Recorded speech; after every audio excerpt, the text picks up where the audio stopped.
Hello दोस्तों, आज हम देखेंगे 8th ग्रेड अभ्यास पुस्तिका गणित कक्षा 5 का पाठ 6 जिसका नाम है मैं तेरा गुणनखंड गुणज तू मेरा। इस पाठ में हम देखेंगे कि गुणनखंड क्या होते हैं, गुणज क्या होता है, दोनों में अंतर क्या होता है तथा कैसे निकाला जाता है। सबसे पहले यहाँ कोई भी और किसी भी संख्या का गुणनखंड ट्री भी हम देखेंगे। सबसे पहले यहाँ ट्री दिया हुआ है, जैसे 24 है। ऐसी कौन सी दो संख्या है जिनका गुणा करने पे 24 आएगा, तो ले लिया 12 और 2।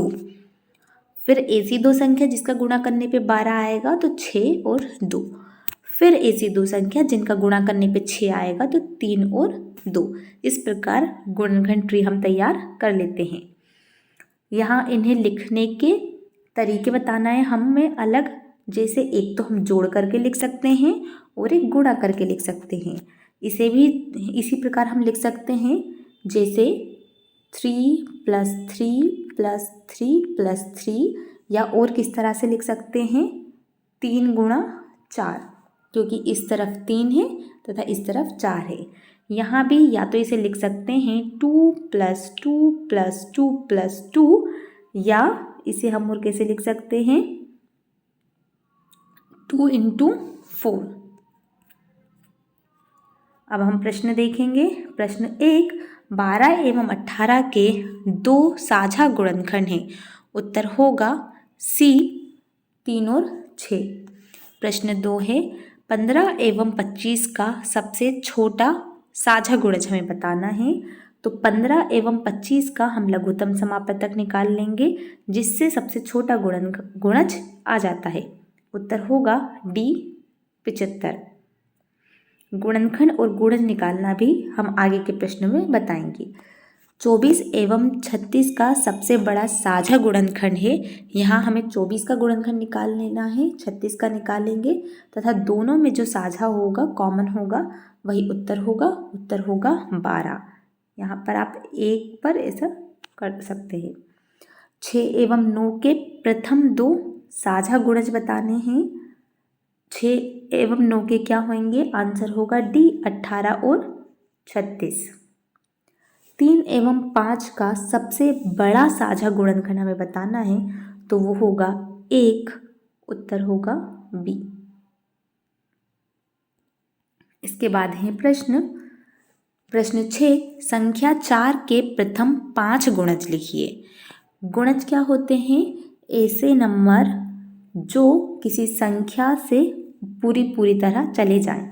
जैसे कि मैं बोलूं कि 4 के आपको प्रथम 5 गुणज बताने हैं, तो ऐसी संख्याएं जिसमें 4 का भाग पूरा चले जाए, जैसे 4 दूनी 8, 4 तिया 12, 4 चौको 16, 4 पंचे 20, 4 छंग 24, 4 ऐसे करके आगे। लेकिन इनने अभी केवल 5 पूछा है, इसलिए हम 5 तक लिखेंगे। उसी प्रकार संख्या 6 के प्रथम 3 गुणज, तो ऐसी संख्याएं जिनमें 6 का भाग पूरी तरह जाएगा, वे कौन कौन सी होंगी, 6, 12, 18। ज़्यादा पूछे तो आप बता सकते हैं 24, जैसे 6 का पहाड़ा होता है पूरा, आप आगे तक इसको लिख सकते हैं। ज़्यादा पूछे तब, अभी हमसे 3 पूछी है इसलिए हमने 3 लिखे हैं। 7, 14, 21, 28, 35 किस संख्या के गुणज हैं? उत्तर होगा 7 के गुणज हैं। यहाँ आप देख सकते हैं 7 का पहाड़ा चल रहा है। 7 एकम 7, 7 दूनी 14, 7 तिया 21, 7 चौको 28, 7 पन्ना 35। अर्थात ये सभी पांचों संख्याएं ऐसी हैं जिसमें 7 का भाग चला जाएगा, इसलिए ये सारी संख्या 7 के गुणज होंगी। संख्या 3 एवं 4 के दो साझा गुणज लिखिए। हमने संख्या 3 के गुणज लिखे हैं। 3 एकम 3, 3 दूनी 6, 9, 12, 15, 18, 21, 24 और 27। इसके आगे तक भी आप लिख सकते हैं। हमने 4 के लिखे हैं, 4, 8, 12, 16, 20, 24, 28 और 32। अब हमें इसमें दो साझा गुणज बताने थे, इसलिए एक होगा 12 जो कि दोनों में है, तथा एक है 24 जो दोनों में हो। साझा का मतलब जो 3 का भी गुणज होना चाहिए, जो 4 का भी गुणज होना चाहिए। पहले हमने दोनों के अलग अलग गुणज लिख लिए तथा उन दोनों में जो समान था वही हमारा उत्तर होगा, 12 और 24। प्रश्न 9, संख्या 10 एवं 15 का सबसे छोटा साझा गुणज लिखिए। मैंने आपको बताया था सबसे छोटा साझा गुणज के लिए आप दोनों संख्याओं का लघुत्तम समापवर्तक निकाल के भी निकाल सकते हैं, या हम अलग अलग भी निकाल लेते हैं। जैसे हमने 10 के गुणज लिख लिए हैं, 10, 20, 30, 40, 50, 60, 70, और आगे भी आप लिख सकते हैं। 15 के गुणज लिख लिए हैं, 15, 30, 45, 60, 75, 90। अब इन दोनों में हमको साझा निकालना है, यानी कि जो दोनों में हो, तो उत्तर हो जाएगा आपका 30। प्रश्न 10, संख्या 12 के सभी गुणनखंड लिखिए। गुणनखंड निकालना है हमें। गुणनखंड का अर्थ क्या होता है? ए से सभी नंबर जिनका भाग 12 में चला जाए। अब बताइए ऐसे कौन कौन से नंबर हैं जिनका भाग हम दे सकते हैं 12 में? 1 का दे सकते हैं, 2 का, 3 का, 4 का, 6 का और 12 का। उसी प्रकार हमने लिख दिए हैं कि ये सारे गुणनखंड हैं। 1, 3, 5 एवं 15 किस संख्या के सभी संभव गुणनखंड है? बताइए 1, 3, 5 एवं 15 किसके गुणनखंड होंगे? ये होंगे 15 के। क्यों? क्योंकि 15 को हम 1 से भी भाग दे सकते हैं, 3 से भी दे सकते हैं, 5 से भी दे सकते हैं तथा 15 से भी भाग दे सकते हैं। एक बार में तो स्वयं 15 रहेगा, जब 3 से भाग देंगे तो 5 आ जाएगा, 5 से भाग देंगे तो 3 आ जाएगा, 15 से भाग देंगे तो 1 आ जाएगा। अर्थात ऐसी संख्या जिन संख्याओं का भाग 15 में पूरी तरह चला जाए। प्रश्न 11, संख्याएं 24 एवं 30 के साझा गुणनखंड लिखिए। यहाँ फिर हमें साझा गुणनखंड लिखने हैं। 24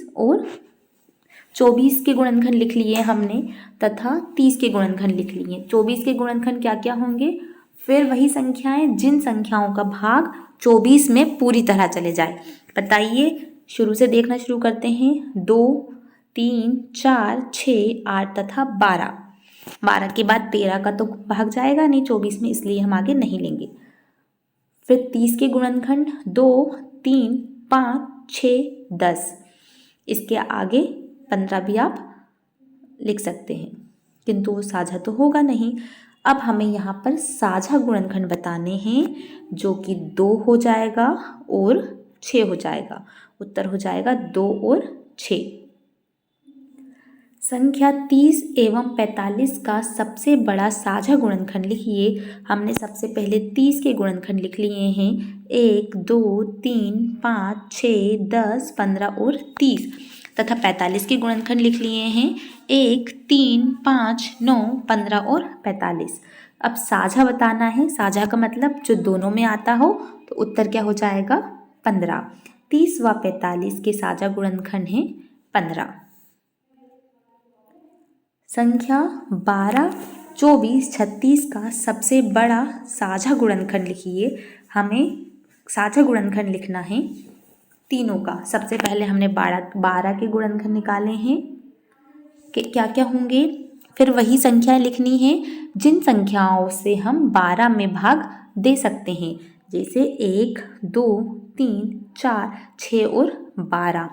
इसके अलावा 24 में के गुणनखंड क्या होंगे? 1, 2, 3, 4, 6, 12 और 24 तथा 36 के गुणनखंड क्या होंगे? 36 के गुणनखंड होंगे 1, 2, 3, 4, 6, 12 और 18।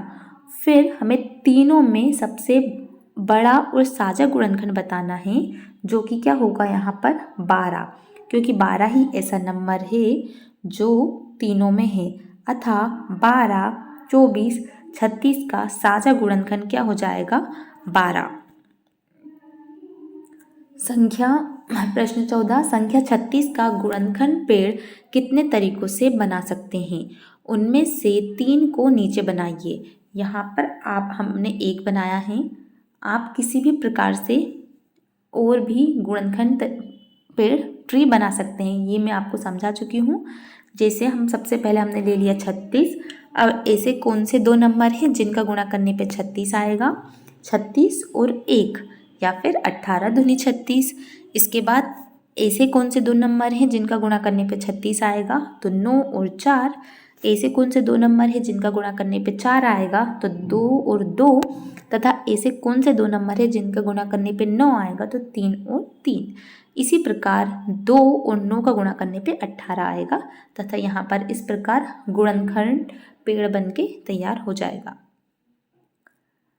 प्रश्न 15, सोनू के एक कमरे के फर्श की माप 5 मीटर 3 मीटर है। बाजार में 30 सेंटीमीटर गुणा 30 सेंटीमीटर एवं 20 सेंटीमीटर इंटू 20 सेंटीमीटर की चौकोर टाइलें उपलब्ध हैं। उसे कौन से आकार की टाइलें खरीदनी चाहिए ताकि वह उन्हें बिना काटे बिछा सके? बताइए ये माप कैसे ज्ञात किया? देखिए उत्तर क्या होगा?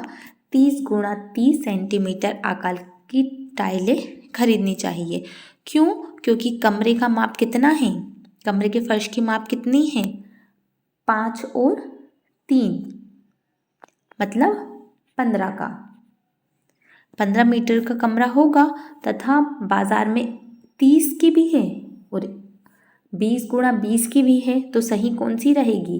30 गुणा 30 सेंटीमीटर आकार की टाइलें खरीदनी चाहिए। प्रश्न 16, संख्या 60 के सभी गुणनखंड लिखिए।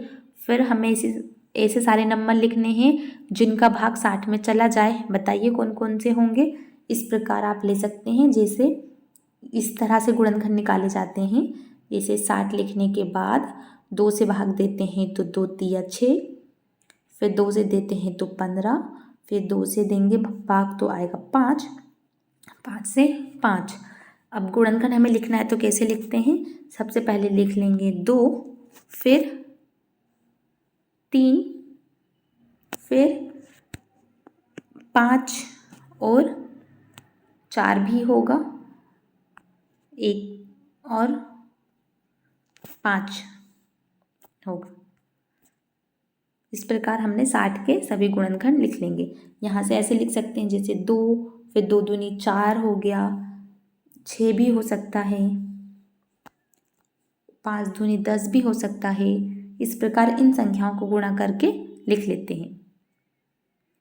प्रश्न 17, संख्या 72 का एक गुणनखंड पेड़ बनाइए। यहाँ हमने 2 तरीके से गुणनखंड पेड़ बना दिया है। एक ये भी सही है, ये भी सही है। आप दोनों में से जो चाहें वो बना सकते हैं। जैसे हमने यहाँ 72 लिखा, उसके बाद ऐसे दो नंबर जिनका गुणा करने पे 72 आएगा तो 8 और 9, फिर ऐसे दो नंबर जिनका गुणा करने पर 8 आएगा तो 4 और 8, तथा ऐसे दो नंबर जिनका गुणा करने पे 9 आएगा तो 3 और 3, तथा ऐसे दो नंबर जिनका गुणा करने पे 4 आएगा तो 2 और 2। प्रश्न 6 एवं 8 के 100 से छोटे सभी साझा गुणज लिखिए। हमें सबसे पहले 6 के गुणज लिखने हैं। जब भी गुणज कहें तो आप 6 का पूरा पहाड़ा बता सकते हैं, क्योंकि 6 के पहाड़े में सभी वे नंबर आएंगे जो स्वयं 6 गुणज होंगे, उन सभी में 6 का भाग चला जाएगा। 6 के गुणज होंगे 6, 12, 18, 24, 30, 36, 48, 42, 56 और आगे भी। 8 के गुणज होंगे 8, 16, 24, 32, 40, 48, 56 और आगे भी। तथा हमें इन दोनों में 100 से छोटे गुणज बताने हैं, जिसमें एक तो होगा 24 जो कि 100 से छोटा है, फिर है 48 दोनों में जो छोटा होगा, उसके बाद है 56 तथा 56 के बाद तो 100 से बड़े हो जाएंगे साझा गुणनखंड, इसलिए उत्तर होगा 24, 48 तथा 56। 28, 42 एवं 56 का सबसे बड़ा साझा गुणनखंड ज्ञात कीजिए। यहाँ हमें 28 के गुणनखंड लिखे हैं, फिर 42 के गुणनखंड लिखे हैं तथा फिर 56 के गुणनखंड लिखे हैं। 28 के गुणनखंड हो जाएंगे 1, 2, 4, 7, 14, 28। 42 के हो जाएंगे 1, 2, 3, 6, 7, 14, 42। 56 के गुणनखंड होंगे 1, 2, 4, 7, 8, 12, 14 और 56। तीनों में कॉमन होगा 14, यानी कि साझा यानी जो तीनों में आता हो, ऐसा नंबर जो तीनों में आया वो होगा 14, इसलिए उत्तर होगा 28, 42 एवं 56 का सबसे बड़ा साझा गुणनखंड है 14। प्रश्न 20, 30 एवं 42 के 10 से छोटे सभी साझा गुणनखंड लिखिए। हमने पहले 30 के गुणनखंड लिखे हैं। ऐसे सारे नंबर जिन नंबरों का हम 3 में भाग दे सकते हैं। 30 से पहले 1, 2, 3, 5, 6, 10 और 30। 42 के गुणनखंड हैं 1, 2, 3, 6, 7, 14, 42। 30 एवं 42 के 10 से छोटे गुणनखंड हो जाएंगे जो कि साझा हैं, वो 1, 2, 3 तथा 6। इसलिए उत्तर हो जाएगा 1, 2, 3 और 6। इसके बाद देखेंगे हम पार्ट 7। यदि वीडियो अच्छी लगी हो तो लाइक करें, शेयर करें, सब्सक्राइब करें। किसी भी प्रश्न में आपको कोई भी डाउट हो तो आप कमेंट बॉक्स में पूछ सकते हैं। Thank you.